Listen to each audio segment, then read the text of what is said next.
So the hot topic in the news today, guys, student loan debt and the increase in college tuition, how much it's costing kids these days to get a college education. That's a lot of back and forth politically between the Democrats and Republicans on solutions. But to me, it's kind of like these kids, even us, you know, if we decide to go back for our PhDs or so,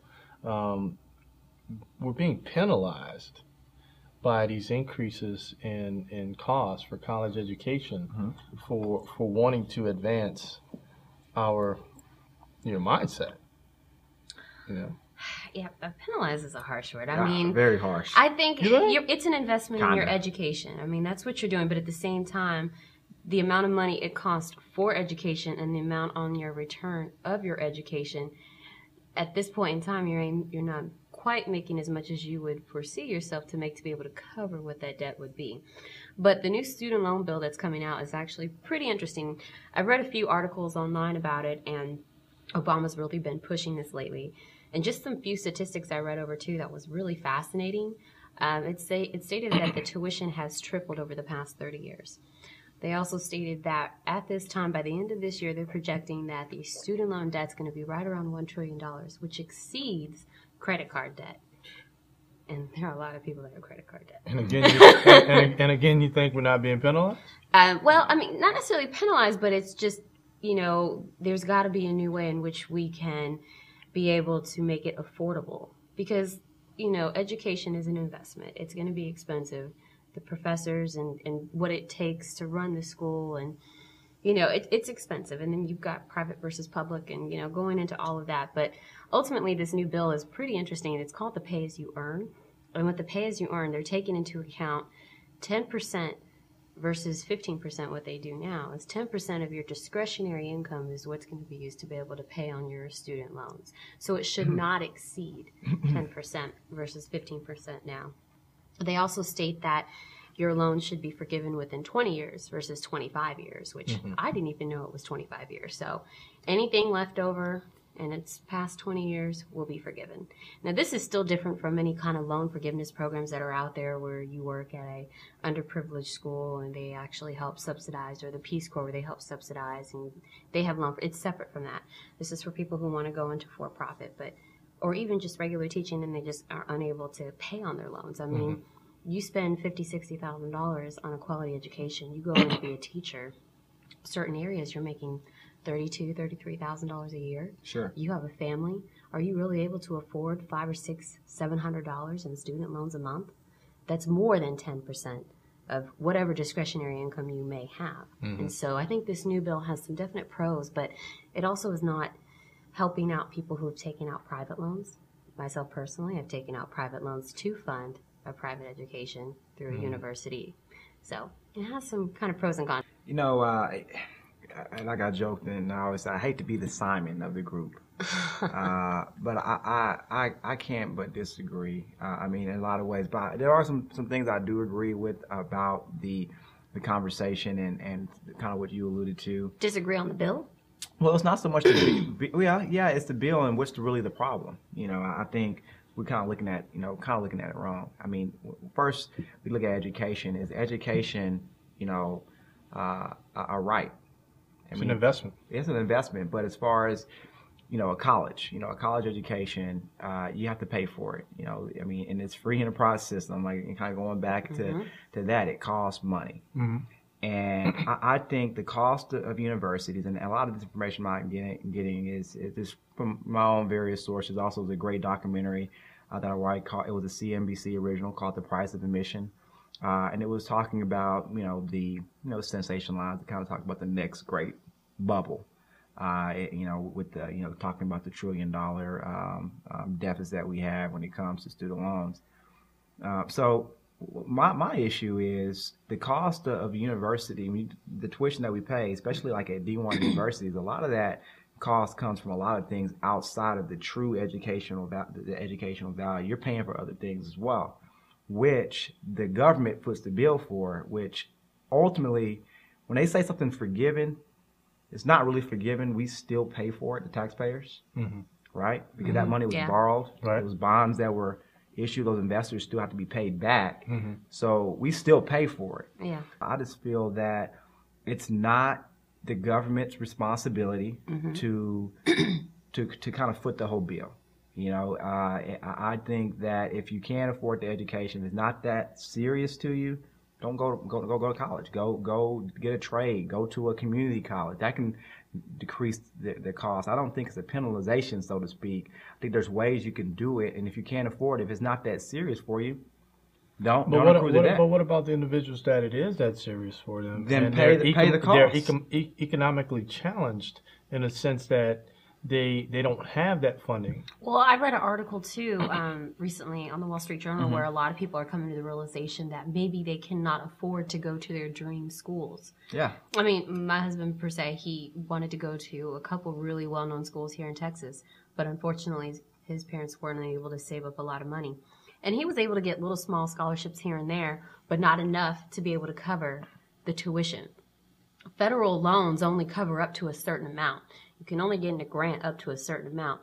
That's why a lot of people, i.e. me as well, have had to take out private loans that go above and beyond what the government will offer you in grants as well as in scholarships. So, maybe people have to come to the realization, when you were younger, they used to say, dream high, whatever you want, you can get it.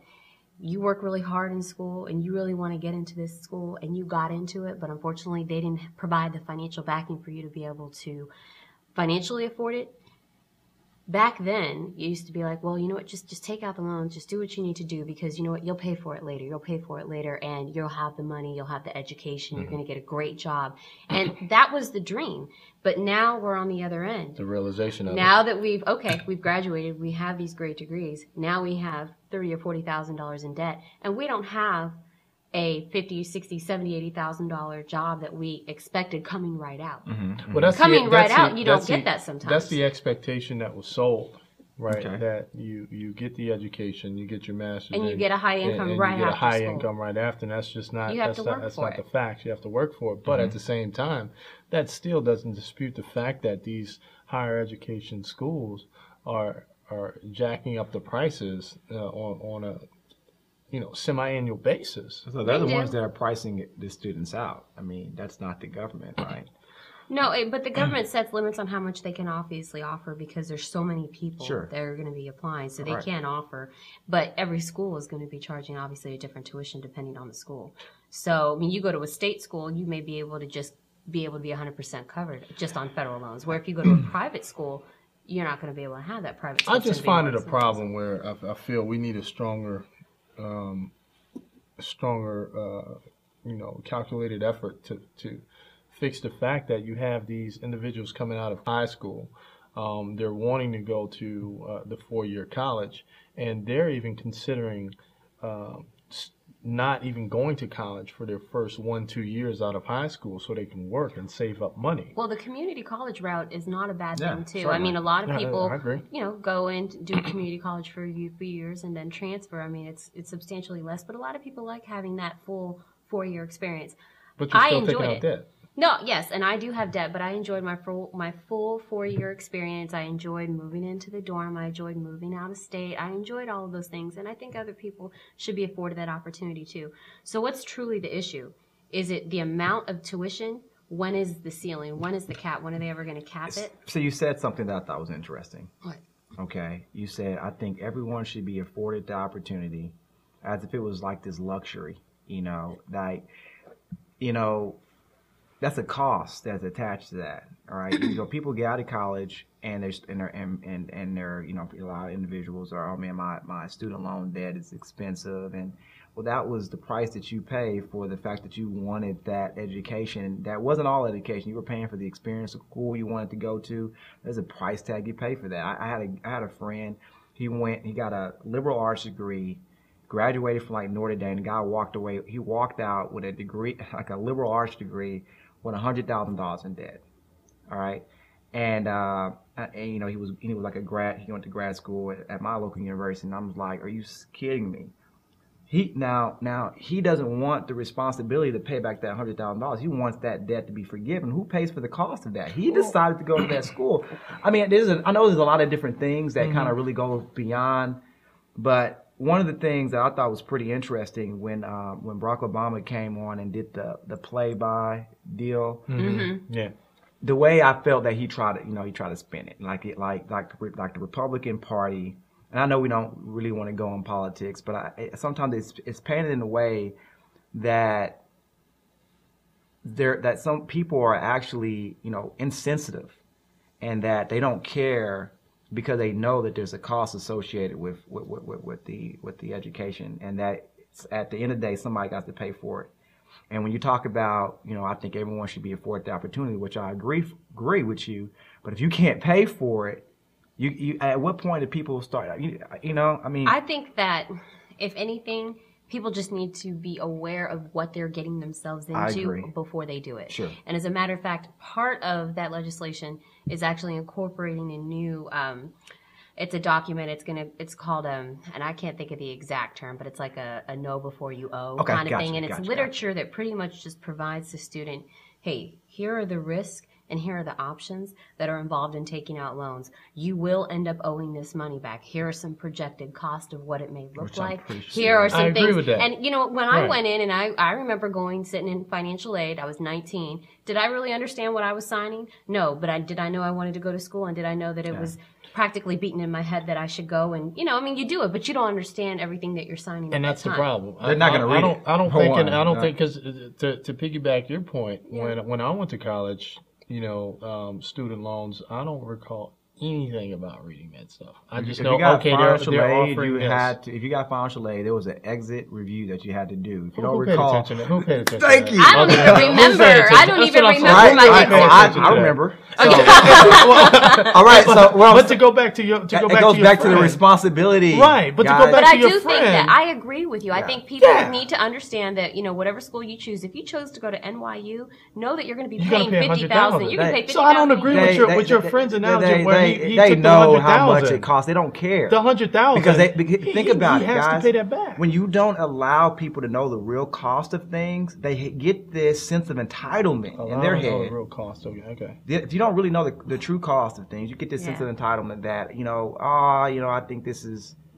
No, that's a cost attached to that. Can you afford this? So what are you saying? What do you propose that should be done differently then? Because with student loans, it's gonna, you know, people are gonna end up having it. People can't afford to always I don't think the government should continue to increase the amount of money that they actually give out to students as it relates to their, you know, backing student loans. I think at some point in time it needs to be capped. That's what I think. It is capped. Well, it goes up every single time. Well, I mean, tuition goes up. It is, but it's capped where, you know, you can't get a $50,000, you know, student loan in 1 year from the government. They do cap it. Yeah. But I mean, so you're saying cap it lower than what it is? No. Because keep in mind, tuition goes up. Yes. Every year. Yeah, and it's kind of like what comes like first, inflation. the chicken or the egg, you know, as well. I mean, yeah, inflation definitely exists, but you know, it's been a lot of, you know, talked about, you know, as they raise the limit, the college universities raise their tuition. Mm-hmm. As they raise the cap, they raise the limit. They raise the cap, they raise the limit. So ultimately, are you saying then that people need to be more cognizant of how much school is and get out of that mindset of I can just go anywhere and I can just dream big and just dream realistically? Is that what you're trying to say? It's not a matter of dreaming big or not dreaming big. It's just a matter of you can dream in whatever you want. The financial realization of it. The financial realization of it. Be pragmatic about the situation. So I think we all agree on that. Be pragmatic about the situation. But then there's a certain part of me that's like, you know, if I worked really hard and, you know, maybe my parents were unable to save for college and I got accepted into NYU and I knew that I could be something and I really wanted to have that experience of going to that university. And not me personally, but I'm just throwing NYU out there because I know it's a really expensive school. Sure. You know, when I'm 19, my mind is set on wanting to go to that school. I'm going to do it. I'm going to sign off on however many papers I need to be able to do it. Now, does that mean, oh, I need to make sure I choose a degree where I generate a high income because I need to be able to pay off these loans? People don't think about that. Some people go to NYU and major in fine arts. Sure. Some people go to NYU and major in business and, you know, are able to pay off their loans like it's nothing. Yeah, pay for it and don't expect the taxpayers to pay But the for benefit, though, of the new student loan bill with the pay as you owe is it's okay. So let's take a look at it. It's 10% of discretionary income. You know, and whatever it is that you end up being able to pay, then that's it, you know. But you can't expect somebody to go to the poorhouse because they dreamt big. They were able to go to a great university, and they just unfortunately don't have that income to be able to continue to pay on it. But somebody still pays for that. That's all I'm saying. So, right? That's true. Somebody still pays for it. So what I'm saying is and it's not about dreaming big or not dreaming big. It's just I want to go to this school no matter what, even at the expense of everyone else paying for it.